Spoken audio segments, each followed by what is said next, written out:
යන්න රට වටේ එන්නමා ප්‍රිය කියලා කිව්වට රට වටේම ගියේ නෑ. අතරම අපි අවුරුද්දට ෆැමිලි ට්‍රිප් එකක් ගියේ අමගේ බීච් එකට. මේ තියෙන අමගේ බීච් එකේ එන්ට්‍රන්ස් එක සාමාන්‍යයෙන් බජට් එකට ඕගොල්ලෝ හොඳ හොටෙල් එකක් හොයනවා නම් මේක රෙකමන්ඩ් කරන්න පුළුවන්. මේ AB කියලා ගහලා තියෙන්නේ අමගේ බීච්. මේ තියෙන අපි හිටපු රූම්ස් තිබ්බ සෙක්ෂන් එක එතන බීච් එකට ෆේස් කරලා තියෙන්නේ. ඉතින් මේ තියෙන රූම් රිවිව් එක ඉතින් ඇත්තටම හරි ක්ලීන් කම්ෆර්ටබල් හොඳ ස්පේෂස් තියෙන රූම් එකලඟ තිබ්බා.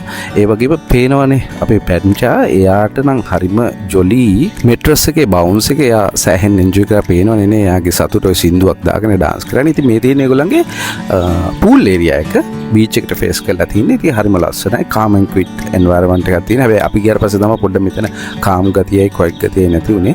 ඉතින් මේ මම සාමාන්‍යයෙන් පොත් කියවන්නේ නැහැ. ඉතින් ඒ වුණාට මේ වීඩියෝ එක පොඩි ග්ලැමර් එකක් දෙන්න ඕන නිසා තමයි මම මේ වගේ ප්‍රිටෙන්ඩ් කරන්නේ පොතක් කියනවා වගේ. මේක පොත හොයාගත්තේ හරි අමාරුයි. මොකද ඒගොල්ලන්ගේ තිබ්බ ලැන්ග්වේජස් ඔක්කොම ජර්මන්, ෆ්‍රාන්ස් ඒ වගේ. ඉතින් ඉංග්‍රීසි පොතකට ඒක විතරයි තිබ්බේ ගයිස්. මේ තියෙන්නේ අපේ පොඩ්ඩා එයා නානවා පූල් එකේ. මෙයාට පළවෙනි දවසේ නම් මේ අපි ඔය ටයර් එක දාලා දුන්නට එයාට සෙට් උන්නේ නැහැ. එයා දෙවෙනි දවසේ කෙලින්ම ජම්ප් කරා පූල් එකට without any fear. ඉතින් මට පොඩ්ඩක් වීනන්න පුළුවන් ඉඳ එයාට චුට්ටක් මම ඇඩ්වයිස් කරලා අපේ සපෝට් එකෙන් එයා ලොකු ලෙසන්ස් ටිකක් ඉගෙන ගත්තා. yes මේවා පූල් එකෙන් ගන්න නම් සෑහෙන අමාරු වුණා. මොකද ඔයගලන්ට පේනවනේ මම මේ කියන පොඩි රියැක්ෂන් එකක් දාන්න කියලා කැමරාවට. ඒක කරන්නත් බෑ. ඒ තරමට එයාට හදිසි ආයි පූල් එකට පයින්.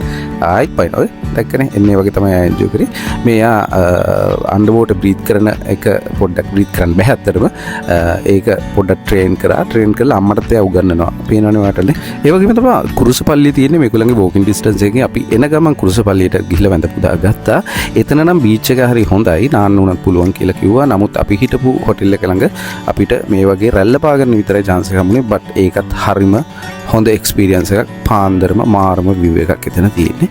ඉතින් අපි හිටපු දවසේ හවස මෙන්න මේ වගේ ලස්සන අවුරුදු උත්සවයක් තියලා ලස්සනට කට්ටිය එන්ජොයි කරා. ගොඩාක් ඇක්ටිවිටීස් අපි ඉවෙන්ට්ස් කරා. ඉතින් එතන තමයි පොඩ්ඩක් මේ හොටෙල් එකේ කාම් ඇන්ඩ් ක්වයිට් ගතිය නැති වෙච්ච තැන. We had a great time there. Thank you Amagi Beach. Love you.